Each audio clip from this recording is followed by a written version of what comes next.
Now, youth groups are urging the next government to inject up to £1 billion a year into services after the number of local authority-run youth centres in England fell from 917 to 427 between 2012 and 2023, as council spending was reduced by 75%.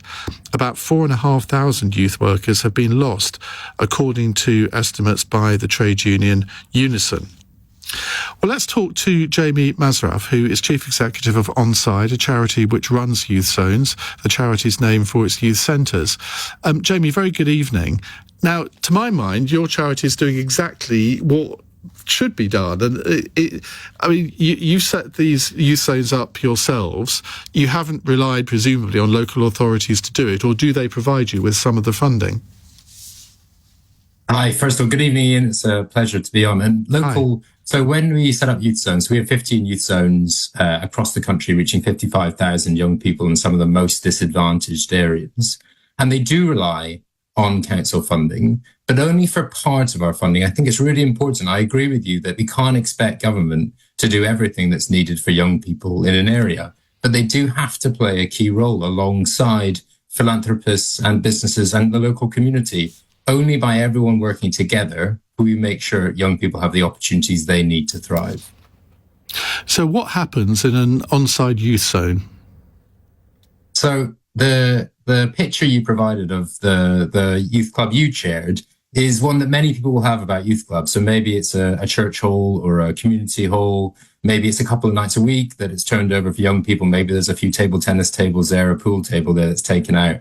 Our youth clubs are what we call youth zones, are quite different to that. So it's really young youth clubs, the way young people would dream of having. There's climbing walls there, there's recording studios, full-size sports halls, teaching kitchens, grass pitches to play football on. It's an amazing array of at least 20 activities every single night that young people can come and take part in.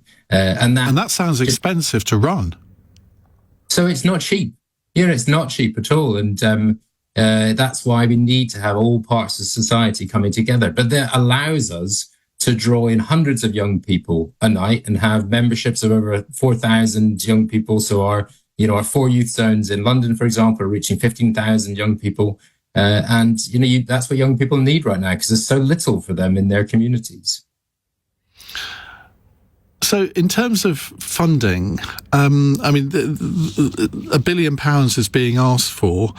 What difference would that make? So £1 billion is really making up for what has been lost over the last 12 years. So in terms of real terms, less government funding going in year on year, we're talking 1.2 billion less per year spent. So £1 billion is starting to rebuild that. But also what that £1 billion additional from government would do would also galvanise other funding that comes from philanthropists and from the private sector as well. And that's what's needed. We need to, as I said, we can't rely on government alone, but that would start to rebuild, reopen youth clubs, the 4,500 youth workers that we've lost in the last 12 years, start to rebuild that.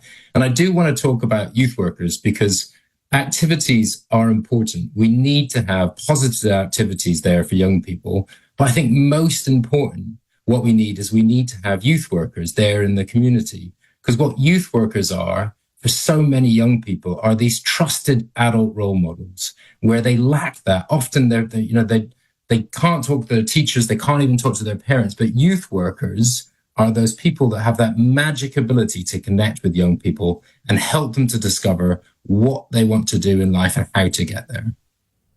Well, you've just asked what I was going to ask next about what a youth worker actually does. Because I think we need to think of a different name because youth worker, to me, it conjures up an image from the Steve Wright show in the 1980s with Damien the social worker, where somebody who means well but actually doesn't contribute an awful lot. But I completely understand what you're saying about the need for role models. And if you can connect as a sort of maybe older teenager or 20-something young person with 13, 14, 15, 16-year-olds, that is a rare gift, isn't it?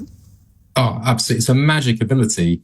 And it does, that's a problem. So you hear youth work and you think of this kind of impression, don't you? But I see youth workers, what they do day in, day out, and they are magicians.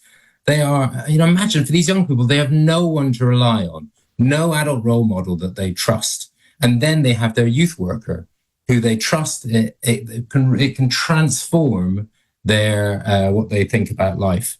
But we've just lost so many of them. We need to rebuild this once proud profession of youth workers. Now, Labour have said that they are going to channel £100 million a year from existing funding commitments into policies including a network of young future hubs billed as a sure start for teenagers, staffed with youth workers, mental health support workers and careers advisors. Now, that seems to me to be copying what you're doing. So it's certainly what I would say is a move in the right direction for what's needed. Because there's only, across the country, 9% of young people attend youth clubs. And we know the issues of knife crime and youth violence are really well known. But I think an issue that affects more young people now is that just how many are spending so much time isolated in their bedrooms on their phones. Through our own surveys, we know that over 3/4 of young people spend the majority of their free time at home. And even more than that, spend the majority of their free time on their phones because they don't have safe spaces to go to. And their parents are often saying you should stay at home because it's not safe outside. And all that's leading to is a young generation that's growing up, not taking part in positive activities outside, not making friends outside of school, and not being able to try new things and discover their passion. So yes, Labour's policy to create youth clubs is the step in the right direction. But we need to see more than this. We need to see the rebuilding of this youth provision of activities for young people in all parts of the country. See, if I was a philanthropist and I had millions of pounds sitting idly doing nothing, this is the kind of area where someone can really make a difference to people's lives, can't they?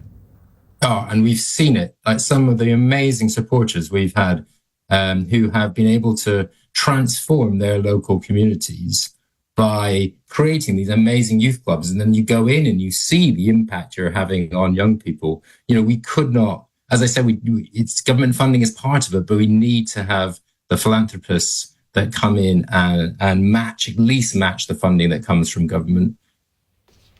Jamie, thank you for talking to us. That's Jamie Masraff, there, Chief Executive of OnSide. If you're a parent or if you're a young person, you might want to look up their website to see if they have one of their youth zones in your area. Thank you very much. We will come to your calls in a minute. What would you do to improve youth services in this country? Do you think it is the role of government to do this?